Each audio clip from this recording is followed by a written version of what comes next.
కాయలు, అవునా? ఇవి టమాటా పువ్వులు అన్నమాట. పువ్వులో నుండి కాయ వస్తుంది, ఓకేనా? వచ్చేసి తోటకూర చూసారా? వచ్చేసి కరివేపాకు చెట్టు ఇక్కడ చిన్నగా ఉంది, చూడండి ఒకసారి. ఇదిగో కరివేపాకు చెట్టు, మనం కూరల్లో వేసుకుంటాం కదా, కరివేపాకు చెట్టు. ఈ చెట్టు వచ్చేసి మిరప చెట్టు అనమాట.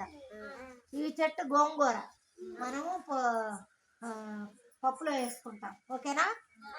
అలాగే ఇదిగో కాకరకాయ చెట్టు, ఇక్కడ మొన్న విత్తనాలు వేసాను, కాకరకాయ చెట్టు కూడా వచ్చేసింది.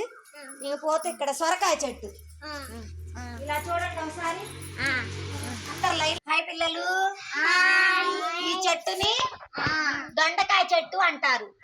అంటే వేరే ఇక్కడ నుంచి ఉంటుంది, ఇది వేరే ఇలా ఇలా ఇలా ఇలా ఇలా మనమేమో ఈ కుండీలో వేసుకున్నాం అనమాట, ఓకేనా? ఇలా ఇదిగో దొండకాయ చూడండి ఎలా ఉందో, తెలుసు కదా, మీ మమ్మీ వాళ్ళ ఇంట్లో కూర వండుతారు కదా, అదిగో దొండకాయ అలా ఉంటాయి అనమాట, దొండకాయ. అలాగే దొండకాయ పువ్వు వచ్చేసి ఇలా ఉంటుంది వైట్ కలర్ లో, ఇదిగో వైట్ గా ఉంది ఇక్కడ చూసారా, వైట్ కలర్ లో ఆ పువ్వులు ఉంటాయి అనమాట. పువ్వు నుండి కాయ వస్తుంది అనమాట, ఓకేనా? అలాగే నల్లేరు, ఇది నల్లేరు అనమాట. మన పూర్వీకులు మన చిన్నతనంలో వాళ్ళు ఈ పచ్చడి నూరుతారన్నమాట, నల్లేరు తీసుకొచ్చి. అలాగే అట్టుల్లో కూడా పోసుకుంటారన్నమాట, చెడు నీరు అవన్నీ ఉంటే పోవడానికి, నల్లేరు ఆకులు అనమాట, ఓకేనా?